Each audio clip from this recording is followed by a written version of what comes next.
Cyber crime তদন্তে এবার CBI এর হাতে তুলে দিয়েছে স্বরাষ্ট্র মন্ত্রক এবং তদন্ত করতে আর লাগবে না সংশ্লিষ্ট রাজ্য সরকারের অনুমতি। নয়া আইনে এবার স্বরাষ্ট্র মন্ত্রকের বিরোধিতায় নামছে বিরোধীরা।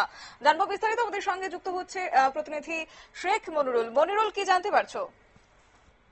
এতদিন সিবিআই এর হাতে অনেক কিছু সিবিআই এর হাত বাঁধা ছিল।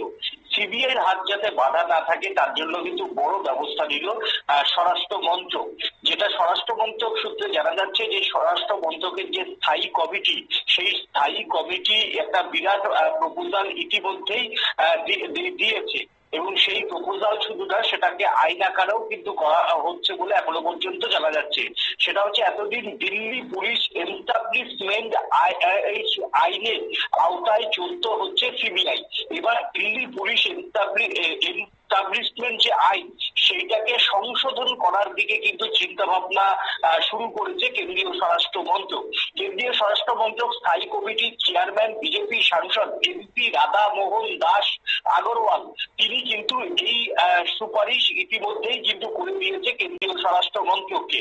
দেখো, তোমার সাইবার জালিয়াতি যে মামলা, সেই সাইবার জালিয়াতি মামলাতে কেন্দ্রীয় সরকারের যে এজেন্সি সিবিআই বহু জায়গাতে কিন্তু তারা বিভিন্ন টেকনিক্যাল সমস্যার মুখে পড়েছে আইনের। সেই ক্ষেত্রে তারা চাইছে যে এবার থেকে একটি বিশেষ মামলায় আমি এই ক্ষেত্রে উল্লেখ করবো, সিবিআই যে নোটসটা ইতিমধ্যেই এই স্বরাষ্ট্র মন্ত্রকের স্থায়ী সংক্রান্ত কমিটির chairperson BJP MP Radha Mohan Das আগরওয়ালের কাছে বলছে যে সাইবার মামলাতে যখনই রাজ্যের অনুমতি নিতে হচ্ছে তখন সেই মামলা অযথা দেরি হচ্ছে।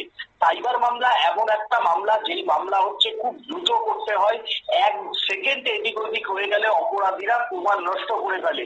তাই তারা চাইছিল যে এই মামলাতে অন্তত যাতে রাজ্যের অনুমতি দিতে না হয়। প্রায় সেই দিকেই কিন্তু সুপারিশ করা হয়েছে যে সাইবার অপরাধের মামলায় বা সাইবার সংক্রান্ত কোনো মামলায় এবার থেকে রাজ্যের অনুমতি আর লাগবে না সিবিআই। ইতিমধ্যেই কিন্তু এই বিষয়টা কেন্দ্রীয় স্বরাষ্ট্র মন্ত্রকের কাছে জানানো হয়েছে এবং দিল্লি পুলিশ এস্টাবলিশমেন্ট আইন সংশোধন করে সাইবার মামলাতে পুরোপুরি সিবিআই কোর্টে বল দিয়ে দিচ্ছে কেন্দ্রীয় সরকার। এতে সিবিআই যখন যেখানে খুশি তল্লাশি চালাতে পারবে, অবশ্যই সেটা সিবিআই যে আইন, সেই আইন মেনে। এবং সেই সঙ্গে রাজ্যের কোনো অনুমতি, কোথাও কোনো রাজ্যে যদি ত্রিপুরাতে আজকে কোথাও সিবিআই হানা দেয়, সেই ক্ষেত্রে তাকে আগে রাজ্যের অনুমতি দিতে হয় এবং সেখানে সংশ্লিষ্ট থানাকেও কিন্তু ইনফর্ম করতে হয়। সেটা এবার থেকে আর করতে হবে না বলেই কিন্তু সূত্রের খবর। এক কথায়, যদিও এই যে আইন আসছে, সেই আইনে কিন্তু বিরোধীরা কিন্তু ইতিমধ্যেই মোদী সরকারকে কাজ করাতে শুরু করেছে।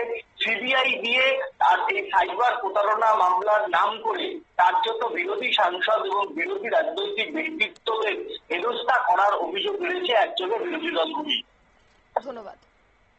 আপনারা শুনলেন, অর্থাৎ এতদিন পর্যন্ত যেটা রাজ্য সরকারের অনুমতি ছাড়া সেক্ষেত্রে তদন্ত করা যেত না, এবার সমস্ত বিষয় ন্যস্ত হয়েছে সিবিআই এর হাতে এবং সাইবার অপরাধের যে সমস্ত মামলা রয়েছে তার তদন্ত করবে সিবিআই। নিয়ে নিচ্ছে ছোট্ট একটি বিজ্ঞাপন বিরতির, সঙ্গে থাকুন।